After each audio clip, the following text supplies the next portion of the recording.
আর একটা ইন্টারেস্টিং ঘটনা নিয়ে আমি বলি। দুদিনে বিশেষ করে আমি শোতে গিয়ে যেটা দেখলাম, তো কি হচ্ছে আমি আস্তে আস্তে যেটা দেখতে পাচ্ছি, দেখুন আমেরিকা ছিল একসময় বাণিজ্যের কেন্দ্র। কেন বাণিজ্যের কেন্দ্র? কারণ এখানে everybody was welcome, irrespective of the colour, caste, creed, সব কিছুর জন্য। সে আমি কোথায় এক করিমপুরের গ্রাম থেকে এসেছি, বা কে কোথায় ইউরোপিয়ান রয়্যালিটি থেকে এসছে, কে কোথায় কোরিয়া থেকে এসছে, কে কোথায় চাইনিজ কমিউনিস্ট সোসাইটি থেকে এসছে, আমাদের আমেরিকার একটা গ্রেট ব্যাপার ছিল যেখানে সবাই একটা কারণ নিয়ে এসছে, সেটা হচ্ছে ধান্দা।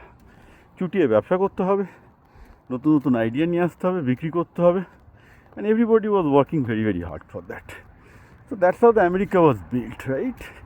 যে সবাই বিভিন্ন দেশের বিভিন্ন জাতির, বর্ণের, গায়ের রং, ধর্ম, যার জন্য আজকে কোনো আপনি যদি কোনো মুসলমান দেখেন বা কোনো হিন্দু দেখেন, এখানে কোনো খ্রিস্টান দেখেন, ফর এ লং টাইম অন্তত আমেরিকায় এইগুলো কেউ কাউকে জিজ্ঞাসা করে না আমি মুসলমানের সাথে ব্যবসা করছি না, খ্রিস্টানদের সাথে ব্যবসা করছি না, হিন্দুর সাথে ব্যবসা করছি। Nobody so far has cared যে কে কী করছে। It's a great market place. এটা প্রত্যেকটা হিন্দু মুসলমান করবেন, যার জন্য এভরিওয়ান লাভস আমেরিকা, যে ভাই কেউ কাউকে বদার করছে না। আমরা দেশে যেটা পাইনি, দেশে আমাকে জাজ করা হতে পারে বাঙালি বলে, দেশে আমাকে জাজ করা হতে পারে বলে, কিন্তু এখানে কেউ আপনাকে জাজ করবে না। তো এটা একটা খুব গুরুত্বপূর্ণ ঘটনা, যে আমেরিকার যে গ্রেটনেসটা ছিল, যে সবাই মিলে সব দেশ থেকে এসে একটা নতুন সভ্যতা, একটা নতুন সমাজ গড়তে পারতো, একটা নতুন ওপেন, সেটা কিন্তু ট্রাম্প সাহেব এবং ম্যাগা মুভমেন্ট ধ্বংস করছে। এবং তার কারণটা আমি বলেছি, যে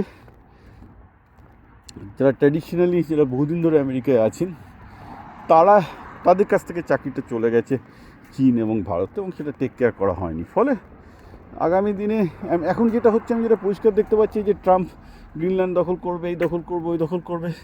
এর পেছনে তো আমি যা দেখতে পাচ্ছি, ঠিক আছে, ট্রাম্পের কিছু কিছু রিপাবলিকান ট্রাম্পের পার্টির সমর্থন করছে না, কিন্তু মাগা বেস খুব খুশি। ট্রাম্পের যেটা অ্যাকচুয়াল বেস, তারা কিন্তু খুব খুশি। সো পৃথিবীতে কী হবে আগামী দিনে আমি বলতে পারছি না।